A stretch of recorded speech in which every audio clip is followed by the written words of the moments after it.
Assalamualaikum warahmatullahi wabarakatuh.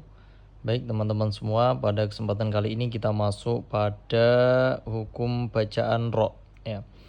Jadi hukum bacaan ro di sini diterangkan ada tiga. Ada tiga. Yang pertama yaitu tafkhim, yang kedua yaitu tarqiq, dan yang ketiga ini boleh tafkhim ataupun boleh tarqiq.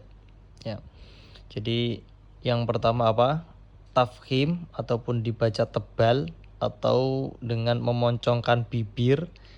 Jika bahasa Jawanya itu mecucu. Nah, kemudian yang kedua itu ada tarqiq atau dibaca tipis atau melebarkan mulut ya, gigi. Meringis. Kalau bahasa Jawa ini meringis. Dan yang ketiga ini adalah boleh tafkhim ataupun boleh tarqiq. Yang pertama yaitu ro yang dibaca tafkhim. Apa saja ro yang dibaca tafkhim ataupun dibaca tebal? Yang pertama yaitu ro fathah ataupun ro fathah tanwin. Jadi setiap ada ro kok berharokat fathah ataupun fathah tanwin, maka ini wajib dibaca tafkhim. Rasulan ya, bukan ri ya, ro tetap mencucu. Rasulan. Syakiron aliman. Syakiron ron dibaca tafkhim. Kemudian yang kedua ini ada ro dhammah dan ro dhammah tanwin. Jadi ketika ada ro berharokat dhammah dan juga berharokat dhammah tanwin ini, maka dia harus ataupun wajib dibaca tafkhim. Contoh ruziqna, ruziqna, ghafurun halimun. Dibaca tafkhim ru ghafurun run. Ini ya, ini contohnya yang dhammah tanwin, yang ini contoh daripada yang dhammah, harokat dhammah. Kemudian yang ketiga ini ada ro sukun yang didahului fathah ataupun dhammah ya. Jadi ada ro sukun, ro mati sebelumnya berharokat fathah ataupun dhammah, maka ini harus dibaca tafkhim.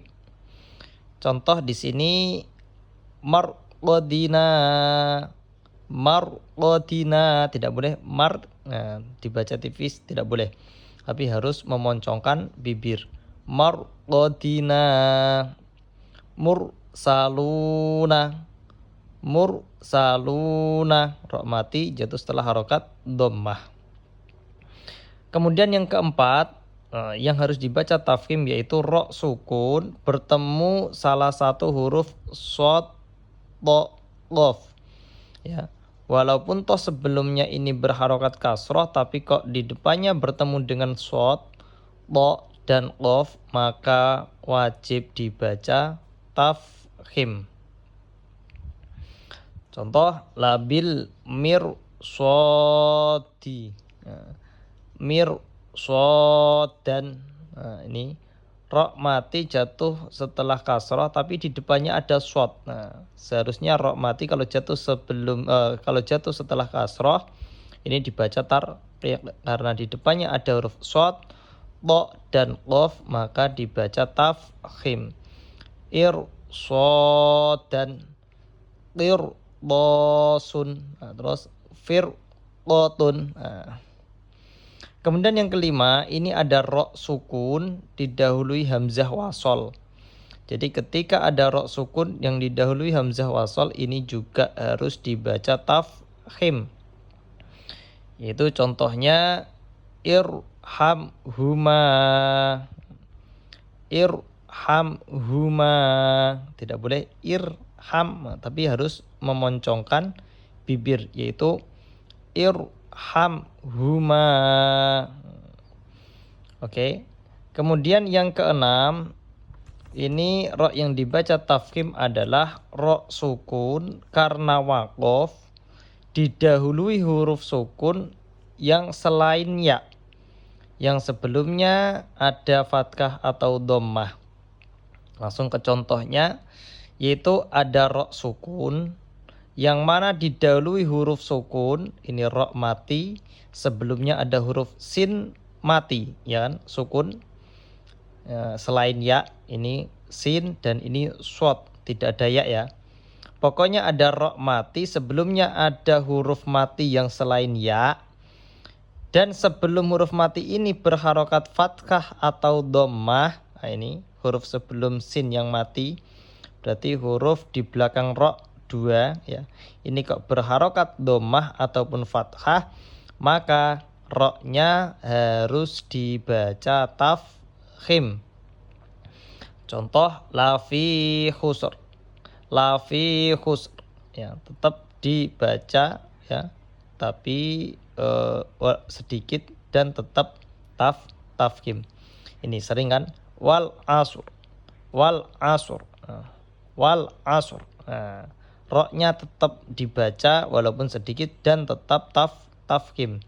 Wal asr, wal asri innal insana lafi khusrin illal ladzina amanu, itu kan wal asr. Oke. Baik, sebelum kita tutup, ayo sebelum masuk pada ro tarkik kita ulas kembali.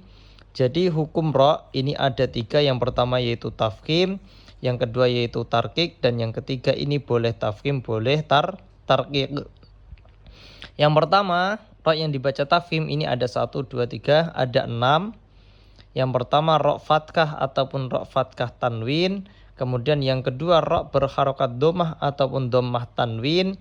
Yang ketiga ro sukun didahului fathah atau dhammah.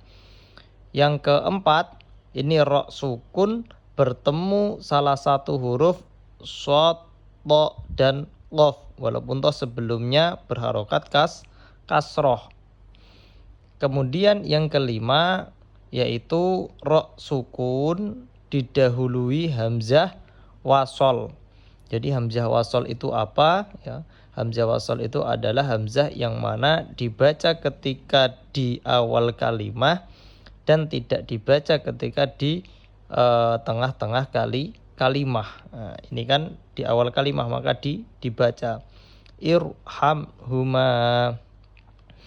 Dan yang keenam ini adalah ro sukun karena waqaf didahului huruf sukun yang selain ya, yang sebelumnya ada fathah atau dhammah ataupun huruf sebelum huruf sukun tersebut berharokat fathah atau dhammah.